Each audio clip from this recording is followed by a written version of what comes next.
Namaskara and welcome to BIC Talks, a podcast brought to you by Bangalore International Centre, where we present conversations that move, inform, and encourage discourse.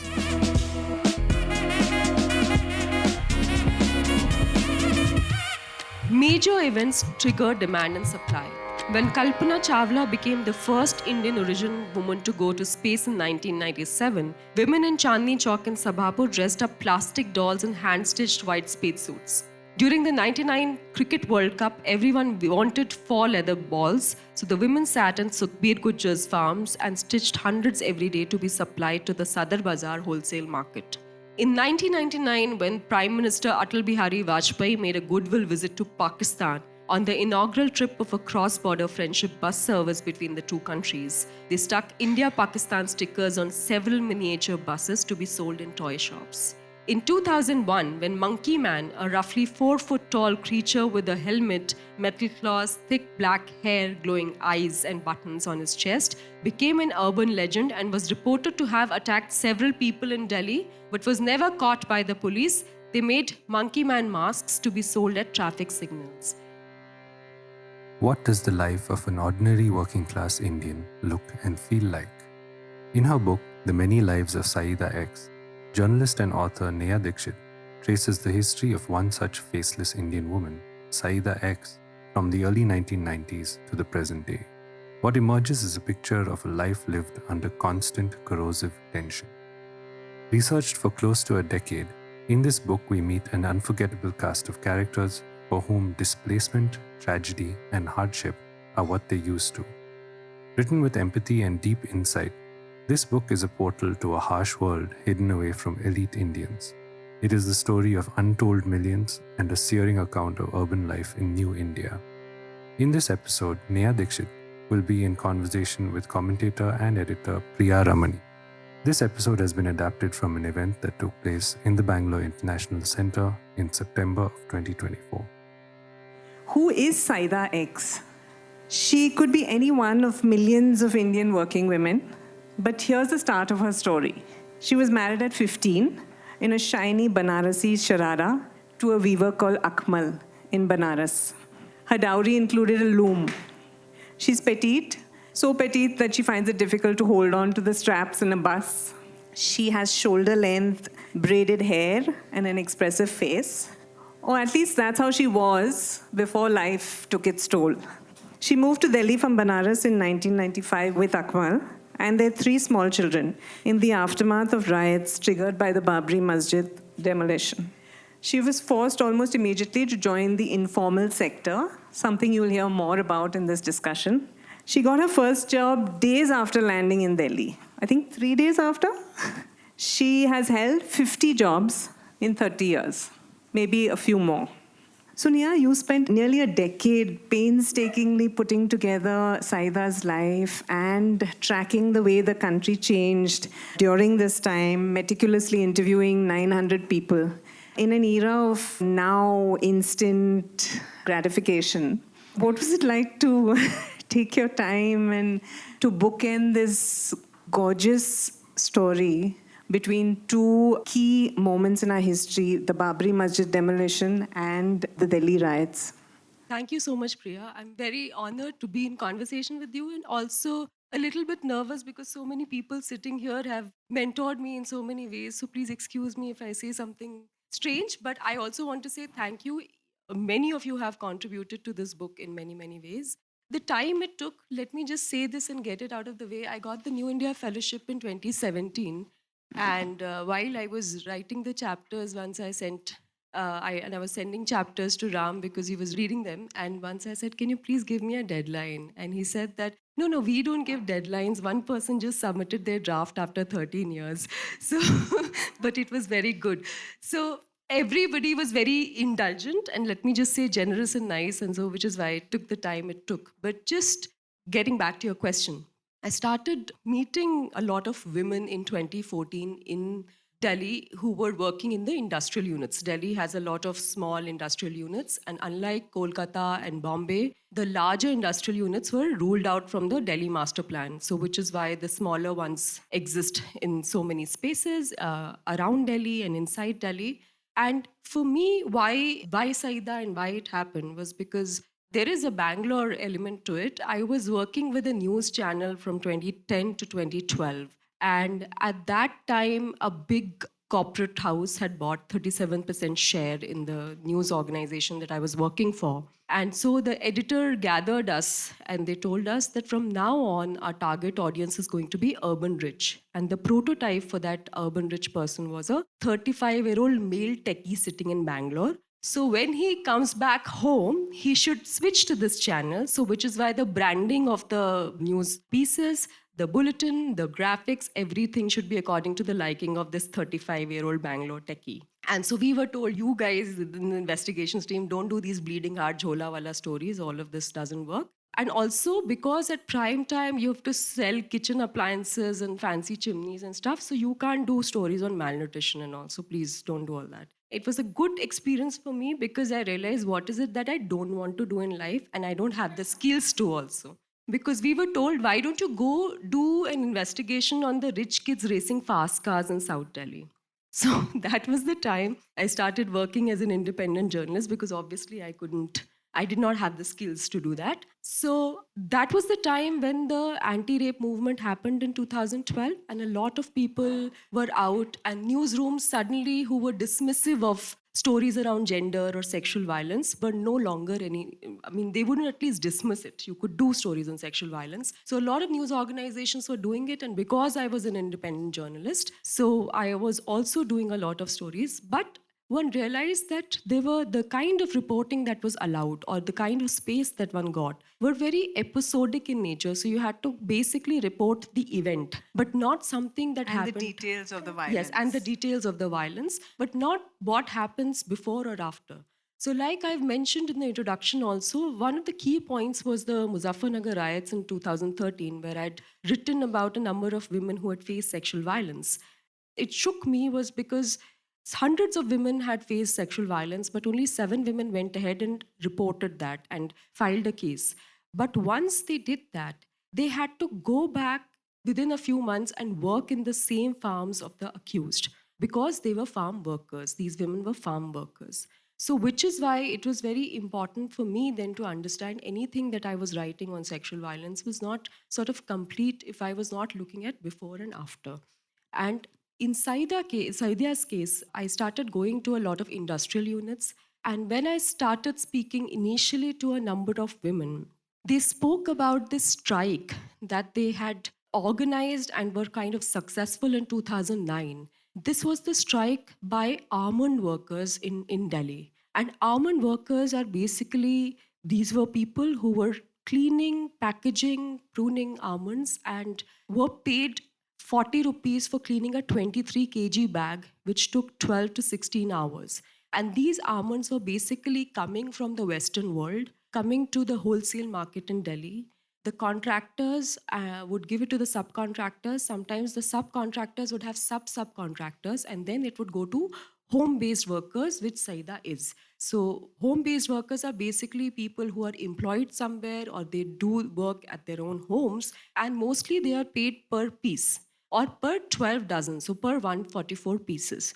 So Syeda and many other women, they had conducted the strike in 2009 to demand a 20 rupee raise. And so the strike went on for 15 days, but it was one of the most successful and largest strike of unorganized workers in India. Led by women. And eventually they did manage to get a 10 rupee raise. Because of the strike, there was an increase in the global rates for almonds. Because all your California almonds, everything was coming here, and it was New Year season, so confectionaries. This was also the time when almond milk was becoming like the new thing in fancy diets, all of that. So which is why. So that's why Syeda. And then, of course, in the last 8-9 years, she agreed to speak to me. I spoke to a number of women, but Saida's story eventually, after 3-4 years of reporting in Northeast Delhi, one realized that a lot of things Syeda was saying were actually running parallel with the story of New India and the India of the last 30 years. Let's go back to the point of intersectionality and sexual violence. Although sexual violence is pervasive in the lives of the women you're writing about, you intentionally keep it as one thing that happens to women, and you focus on even Saida's identity of being a Muslim woman in India. And there's a great quote by her, she says, I don't wake up every morning and think I'm going to defeat the Hindu supremacists. It's basically just the business of living that you talk about. Tell us a bit about why you put these two things to the side, although they do come in your story, of course, as they will in the story of any woman. But you chose to focus more on the rest of their lives. Thank you for that question, because a lot of times I'm increasingly in the last 10 years, when we've seen the rise of Hindu supremacy, we've seen the rise of everything, we know the things that I'm talking about. I just feel that all the conversation about pluralism can only now be successful if we marry caste, class, gender, and geographical location or religion to it. And this, like you said, Syeda, who was so affected by, it's not a spoiler, she was affected by the Babri Masjid demolition. Her loom was burned down is when she moved to Delhi. So she was literally uprooted because of sectarian violence. And towards the end also, she was affected in the 2020 riots, which was not part of my book, but while I was working on it and taking forever to do it, it happened. For her, there's always been a struggle which is apart, even though she's affected again and again by her Muslim identity. The fact that she is a Muslim poor migrant worker in the national capital, that in itself has so many challenges that, like I said, the mainstream media, of course, doesn't want to talk about it. Let me give an example. It's like Syeda used to make agarbattis, incense sticks, using cow urine. And so at one point in time, she's making that.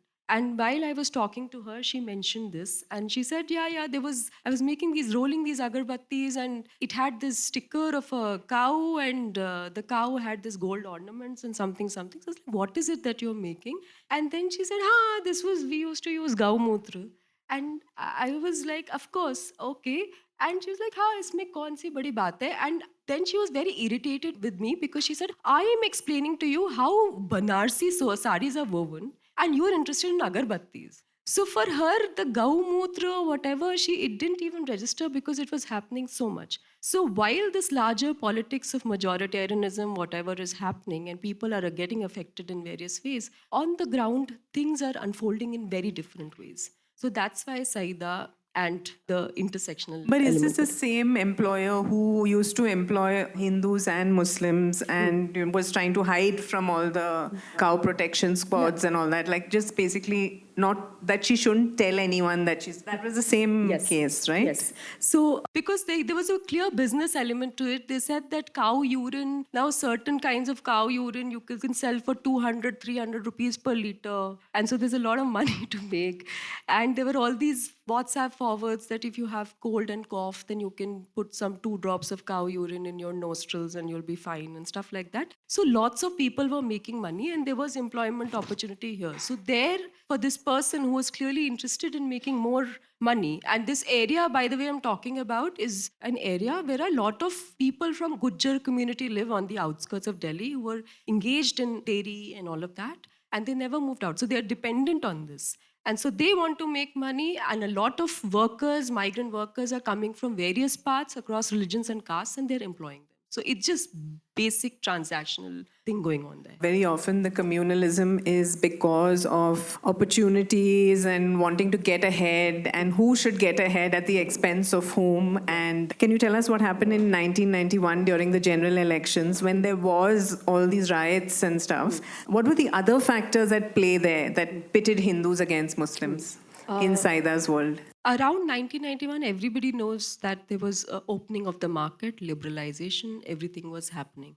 So this was the time when Syeda and her family, they were basically weavers in Banaras, and there was a lot of competition and a lot of struggle in the handlooms and the cottage industries and for weavers. So suddenly there were these power looms that were making cheap Banarsi replicas. So each power loom displaced 5 or 6 handlooms. I'm forgetting the number right now. So that was happening. The kind of dyes that you were using or the kind of time it took to make a Banarsi handloom sari was something that, and the state did not provide any sort of systemic support, particularly to what is quote unquote called cottage industry, to compete with the global markets and the global companies that were coming in.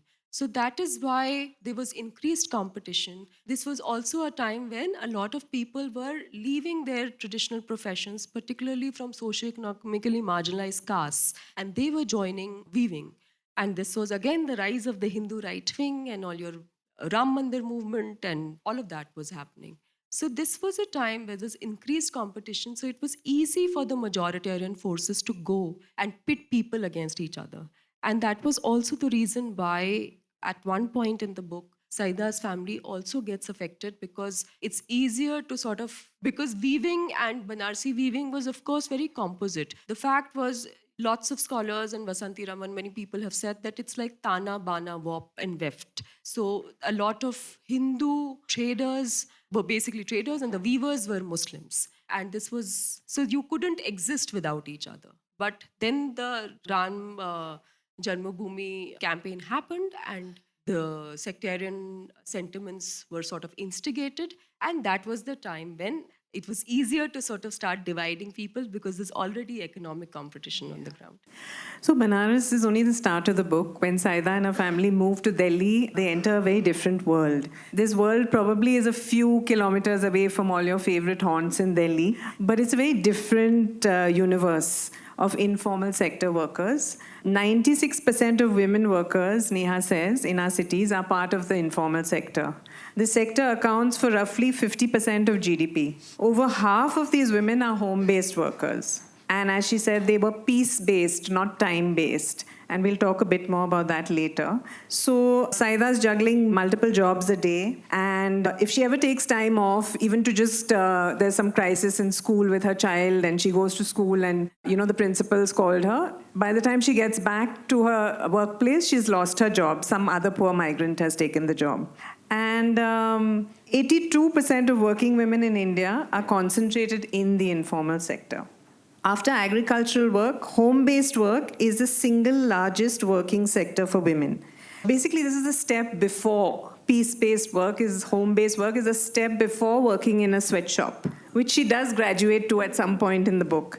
Various Supreme Court rulings on polluting industries forced her to move further and further into the margins of the city, starting at Chandni Chowk to Sabapur and then to Karwal Nagar.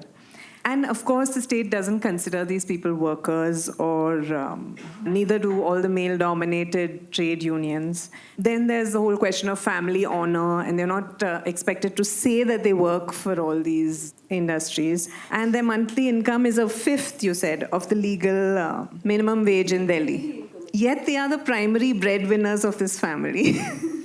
Tell us a bit about this city that you saw in such detail for the first time, or, how did it change the way you view Delhi, where you had been living for how many years? Since when have you been in Delhi? 2003.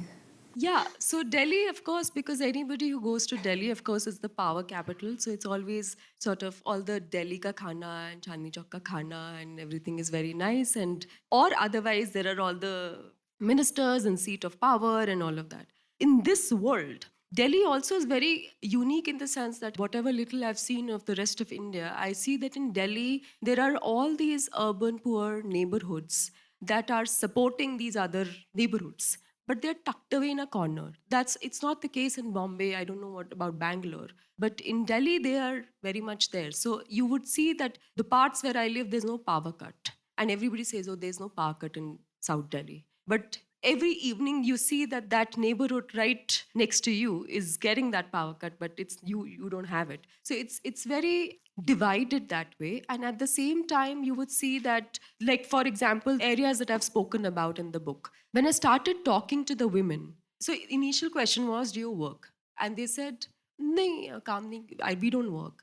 And then you say that, no, but you do clean almonds, or you do stitch footballs, or you do make doorknobs, or you do make tea strainers. or you do make helmet parts. And then they said, no, that's just to, make enough to buy milk for the day or to buy groceries or to pay for children's education. So, this answer in itself has so many layers. The fact that, first, of course, these are women, and you would see that the male members of the family are just, they would sit idle the whole day. But the sense of self worth is so high that they are not going to accept any work which is not giving them bare minimum, at least time based wages. So if you're working for 8 hours, they will take that work. That's not the case with women. So, of course, it's gendered because they're taking this work up to take care of the daily expenses for that day. So, that's something that's integral to this home based economy.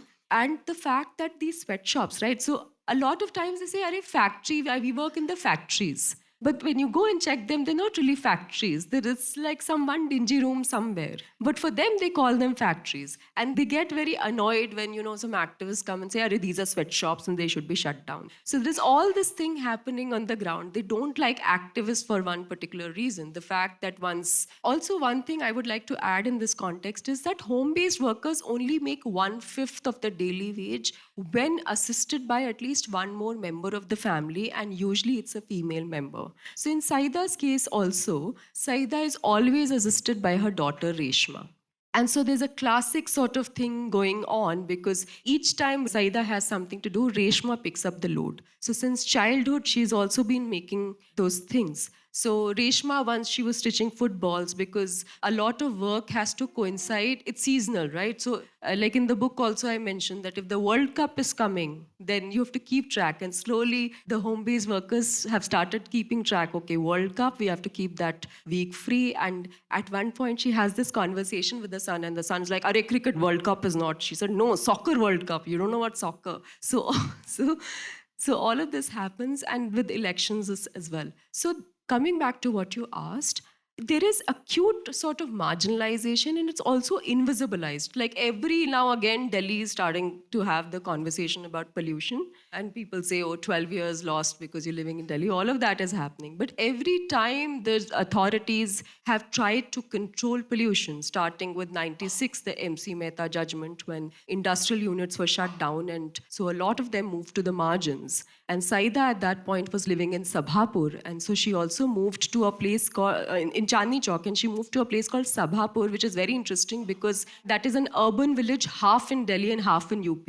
So it's in Delhi, but you can set up the same industrial units in the UP side of the village because, of course, UP is UP and UP has whatever, you know what I'm talking about. So that's where she moved. So all of these things.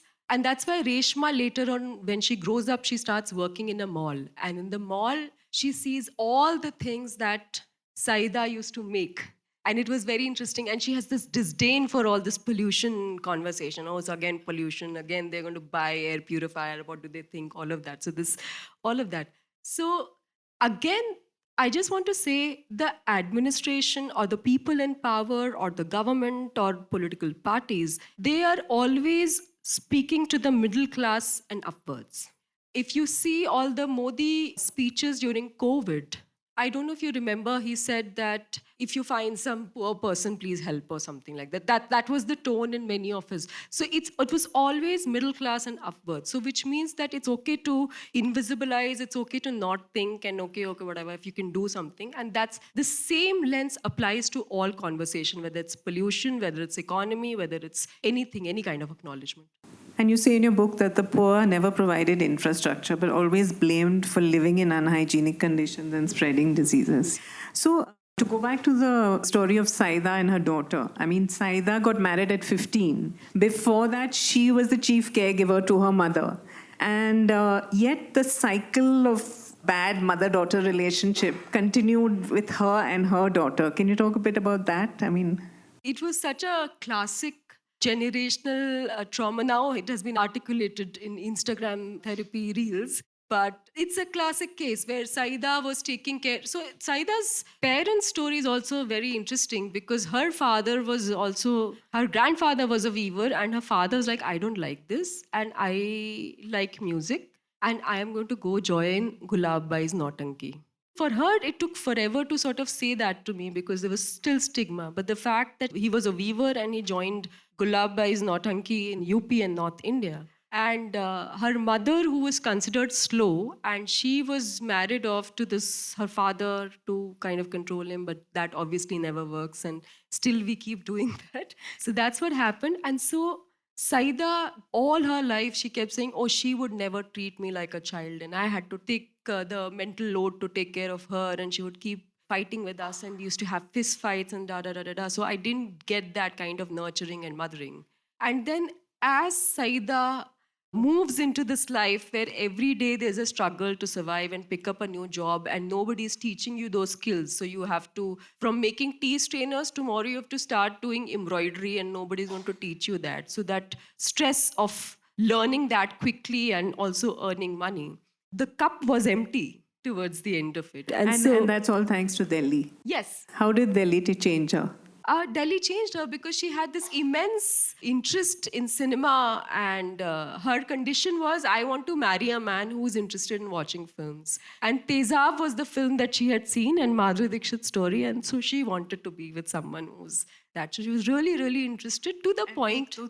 Ek Do Teen was her favorite song. And then came a point of years of doing this is when she would not talk, she would not chat, or something like she used to say that Banarsi Fursat. And she described to me saying, you know, if somebody's laying the road or laying the pipes in Banaras, people would just stand and watch for hours. But once you came to Delhi, that was just not possible. So how that pace in a big city, in the power capital, and in the kind of marginalization that you're subjected to every day, how it changes you to the point where you don't talk and you don't want to do anything. And in that context, Reshma is like, you reach a point where you're always, there's a lot of self-pity, you feel victimized all the time. And Reshma, her daughter, is like, what is this low energy? Why do I have to deal with this all the time? What is this? And so also the fact that Syeda is more conventional. So at one point, Reshma gets a job in a mall and the mall supervisor says that, listen, you have to wear lipstick because your lips are dark.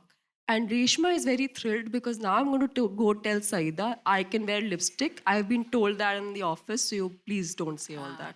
The dysfunctionality of the Indian family, and within that you situate women, mother, daughter, all of that is happening. And then there's also man and woman, and the role a woman plays in when hardship strikes and what a man does. I know you said it's partly due to masculinity and all, but Syeda from day one sees Akmal as someone who's manmoji. I love the words you use in the book and the poetry also. And she sees him as whimsical and something that women are not allowed to be, Neha says, you know. And Akmal, meanwhile, is unable to handle Delhi. He goes from skilled weaver to porter, earning 40 rupees a day. He does that for a while, but after that, he is not able to measure up to the times or whatever. He ends up drinking and beating his family. But Syeda doesn't have that option. So how do you see men and women's lives playing out differently? There are two aspects to it. Of course, the conventional pressures of masculinity in a very stereotypical patriarchal society. We're all aware of it, where you have to behave like this guy.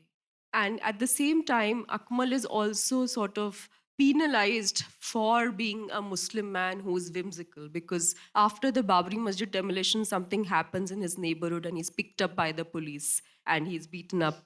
Since he comes back, he's just unable to go back to work. So that's how it fundamentally changes him. And then he moves to Delhi. The fact that Syeda, because again, it's the conditioning and caregiving and wanting to take care of the family and the parents, and also being conditioned since childhood to pick up the load, you know, fix people's messes, including her mother's and then later on the family. She is doing that. But Akmal gives up. And that's something also, you just spoke about, that it is very gendered, which is the classic conversation. If a man behaves like whatever, he's a creative genius. But if a woman behaves like whatever, then she's, the B word. So it's the same thing playing out here. But in the process, I do want to say something, which is that Syeda is the person who hardens up because she's doing that all the time. And especially Reshma, who's so critical of her mother because low energy and all that. So she finds more comfort in Akmal's company because Akmal holds out the space for her to be emotional, to care for her, to serve food, to cook food, to do all that, even though he's not earning money and even though, which Syeda has lost. And that's how Syeda changed in all these years of being, because there's so much pressure cooker situation all the time that you just have to keep performing and keep doing and matching Delhi's pace of being professional and to the point and do your work and then switch to the next one. And that's the difference. And that is something that her sons also sort of pick up, because Saida's sons, Shazib and Salman, they are also seeing examples of masculinity around them. And in the films also, Shazib is very fond of Salman Khan and all the bikes and all that that is happening. And Dhoom 3 is happening and Amir Khan is performing these stunts. All of that is happening. And then he sees Akmal, who's drunk and who's not doing anything. He doesn't want to be that. On the other hand, Salman, who's the younger son, but who's actually named after Salman Khan, he is not like that. He wants to be that powerful boy, gets bullied all the time, gets bullied because of his religious identity. There's one part after the 2002 riots, a lot of these CDs were circulated of the dead bodies from Godhra. I don't know if you remember. And they were shown in one of the RSS shakhas in Karawal Nagar also. And so one of the boys gets up and says, Salman train mein aag kyun lagai? And this Salman, because he wants to be this powerful guy, he doesn't know which train is being talked about, and said, "Ha, lagai to kya hua?" And that's when he faces the consequences. So it's all the time changing with your social location, with your the times that you're living in, your religion, your caste, all of that. And I think you say it best when you say men make rules, have discussions of what should be done and how it shouldn't be done. But who keeps it all going? Who sustains humanity or steps up without being told to, or takes the initiative to think of the mundane and the ordinary to hold it all together? Tell us about the markers in India's history that you use to narrate the story of Syeda and why you did that. So the markers were an afterthought. Like after 3-4 years of collecting information, when I started organizing them and thinking, acha, what is it? What is this book now? Is when I realized that it is basically these 30 years, which I had not thought of earlier. That was not even part of my book proposal initially.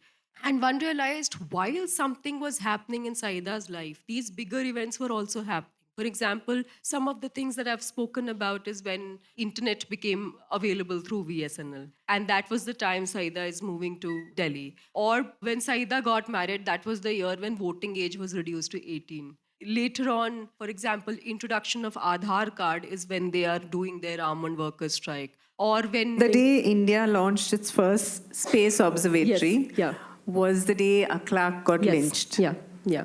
And at around page 200, you come to modern India and what's happening, new India as we call it. Yeah. And how did that change Saida's life? A lot of these markers are basically something big is happening and making the headlines. And I'm sure the Bangalore techie is interested or was interested then if it existed. But when you see the lives of citizens in the country, this is what is happening simultaneously and there's no conversation about it. So a clerk and New India, everybody knows that this person in Dadri, on the outskirts of Delhi, was killed on the accusation of eating beef. And this is something that also affected Syeda because Salman, her son, who was trying to be this powerful boy but good, not really, quote unquote, good for nothing in the conservative or conventional world, was working with someone who was running a transport company. And that's when they were attacked because in Karawal Nagar, there was a unit, like many places in Delhi, which young boys, Hindu boys, had made a unit called Hindu Kanya Raksha Front. Then it became Gau Raksha Front, GRF. Then it became... 1,000 women are always spoken of in the same breath. And then it became Unite India Front. So from Hindu Kanya to Gau Raksha to Unite India. So that was the trajectory. And so they were also actively keeping an eye out on which are the trucks that are moving or tempos that are moving. And in one of the incidents, Salman was also affected and eventually that transport business shut down. So every once in a while in this time span, something is happening high up and how people are affected on the ground because of their religion. The fact that, for example, the right to education came in.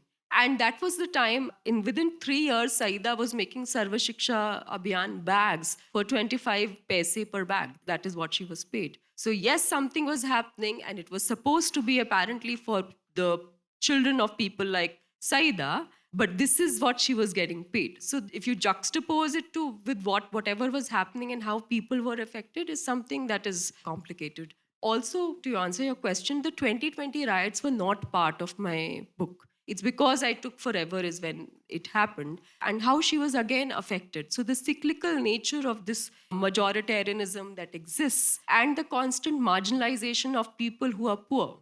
So it was happening simultaneously, and which is nowhere in conversation.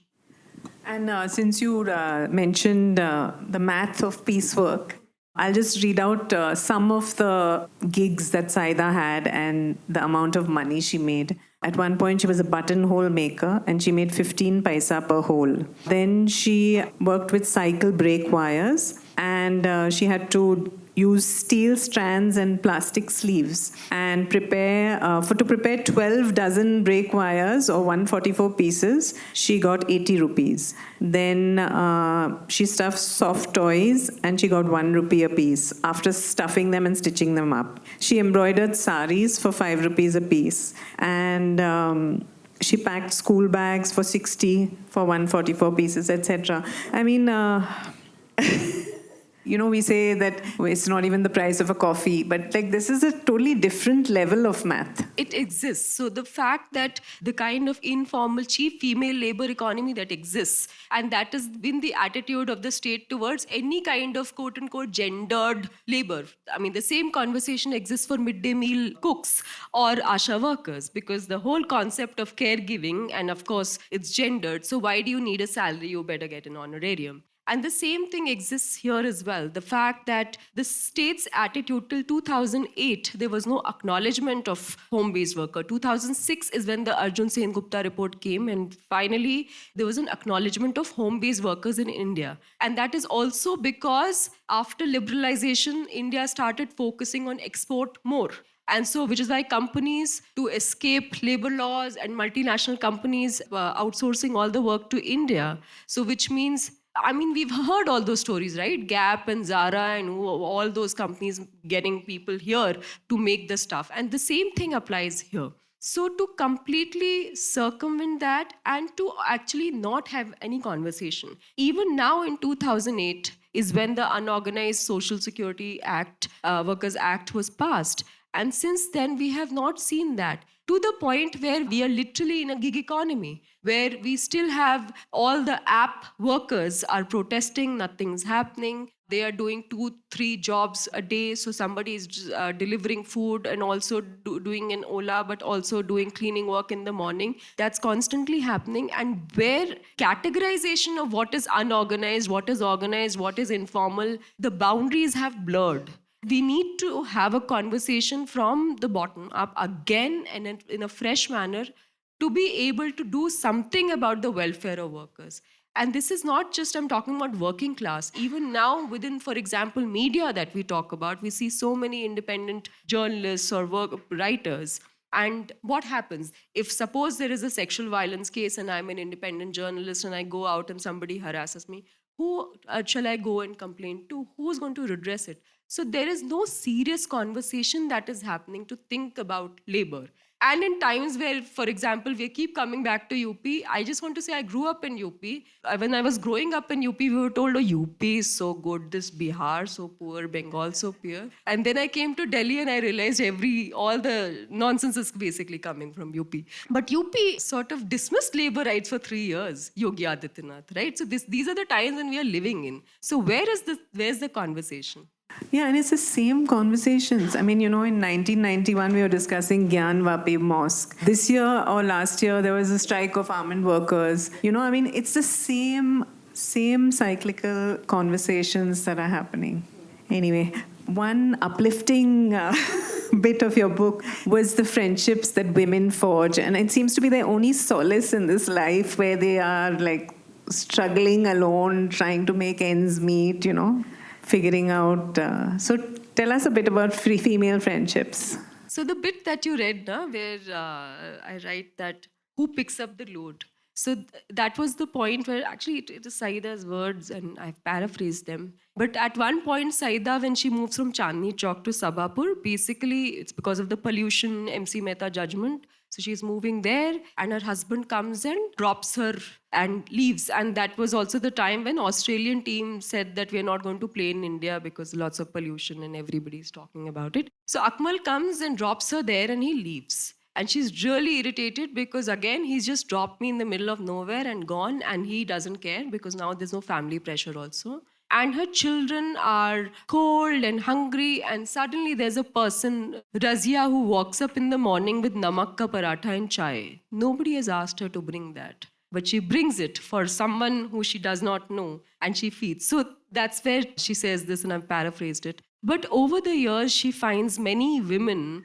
who are even in the home-based economy. How does it work? Because you're not really trained to do anything. So basically, you go and assist another home-based worker who's doing that job at home. So you wash her utensils or clean her, help her clean the clothes. So she gets extra half an hour to teach you how to make these cycle brake wires now. So that's how it works. So a lot of work depends on that. So there is Razia who does that. There's another person she meets who's called Nisha Radio Wali. And she's called Radio Wali because in the 70s, when the electronics sector was growing and in Noida was coming up and all of that, a lot of young women, adolescent girls were actually employed in the electronics work industry because you needed nimble fingers and to make all the parts. So that's how she was picked up and started working as an apprentice. And later on, because a lot of women like her were faced abuse in her own maternal home is when she moved to a place called Bhagirath Palace. Now, sorry, there's a slight diversion there because Bhagirath Palace was actually Begum Samru's palace. And Begum Samru was the first Catholic ruler, only Catholic ruler in India. And she was a Kashmiri dancer who married a Dutch commander and who was called Le Somber or whatever, and then it became Samru in the Indian way of talking. And her husband died, and she was the ruler in North India for a long time. And Begum Samru's, so she moves from her house and starts living in a hostel in Bhagirath Palace, which is an electronics market in India and also one of the biggest ones in Asia. And that's when she starts relating to Begum Samru. And why I'm talking about this is because Delhi's history and all we keep talking about, or even forget Delhi's history. Each time we talk about Taj Mahal and we hear the story of the workers who made it and their hands were chopped off. That's just the conversation, right? Here, Nisha was staying in Begum Samru's palace, which was electronics market. And then they bond over the fact that they see Begum Samru's ghost at night. So that's the kind of bonding that happens. And later on, Nisha also moves to Karawal Nagar. And one thing Nisha does, at one point, Syeda is working in a scrap factory, sweatshop, whatever you want to call it. And Nisha is the supervisor because she can distinguish what is an electronic part and what can be melted from the scrap. And Nisha says, we are going to have a 20-minute lunch break every day because she noticed that the women are not Indian. And that was the point. So it also comes from the space of caregiving. And they start calling Nisha she's a single woman and she has money, so she can live in Karawal Nagar. And all the women come and hang out at her place and basically say, I am just here to sleep. Because when I'm sleeping at home, these people start waking me up and saying, what is this? Where is this? Where is that? So just that. And just to hang out. And probably that is the place where they started thinking of a strike. I mean, it was instigated from outside also, but there was a place to actually think about it and demand it. Time to brainstorm together. Yeah. And what you say, basically, it was probably the only time in Delhi that she had this shared space and a community. And they used to call it Radio Wali Ki Ashram, Radio Wali Ka Ashram. Now I think we'll ask you to read excerpts from chapter 4, which will explain why the book has the cover it does. Okay, this is from chapter 4. It's called Doorknob. Ek aur aa gayi aakash naapne. One more has arrived to measure the sky. One more woman has come to measure the immeasurable. When Syeda moved to Karawal Nagar, Roopmati said this about her. A few years later, Syeda repeated this for Seema, who then said the same for Khushbu. No one remembers the source of this adage. But it continues to be said for every new migrant woman who joins the workforce in Karawal Nagar. Astronomers measure the sky in degrees, minutes, and seconds to confirm if a star has moved closer to the moon. The women workers of Karawal Nagar count the pieces, the dozens, the kilos of things they prepare to measure how close they are to survival. Things that are necessary for a common person's survival: food, snacks, spices, cosmetics, stationery, garments, automobile parts, books, prints, spare parts, decoration pieces, toys, kitchen appliances, hardware, carpentry tools, plumbing material, building material, devotional items, festival goodies, medical supplies, electric goods, electronic goods. Everything is made and packaged here by women on a per-piece basis. Home-based workers are those who are directly or indirectly employed by an employer and work at home or premises other than the workplace of the employer for remuneration. They are paid piece-based wages, mostly per 12 dozen or 144 pieces, not time-based ones like those received by workers in a factory who work in shifts. That helps to circumvent the minimum wage set by the government. Syeda was now one of them. Over the next few months, Syeda made wooden, metal, and plastic photo frames and was paid rupees 70 for 144 pieces. She then made door hangings, bouquet of flowers, and decorative pieces out of discarded bulbs, which were crocheted with wool for rupees 60 for 144 pieces. She picked up thread and needlework too. She finished and packaged school bags for rupees 60 for 144 pieces. Major events trigger demand and supply. When Kalpana Chawla became the first Indian origin woman to go to space in 1997, women in Chandni Chowk and Sabhapur dressed up plastic dolls in hand-stitched white spacesuits. During the 99 Cricket World Cup, everyone wanted 4 leather balls, so the women sat in Sukhbir Gujjar's farms and stitched hundreds every day to be supplied to the Sadar Bazaar wholesale market. In 1999, when Prime Minister Atal Bihari Vajpayee made a goodwill visit to Pakistan, on the inaugural trip of a cross-border friendship bus service between the two countries, they stuck India-Pakistan stickers on several miniature buses to be sold in toy shops. In 2001, when Monkey Man, a roughly 4-foot-tall creature with a helmet, metal claws, thick black hair, glowing eyes, and buttons on his chest, became an urban legend and was reported to have attacked several people in Delhi, but was never caught by the police, they made Monkey Man masks to be sold at traffic signals.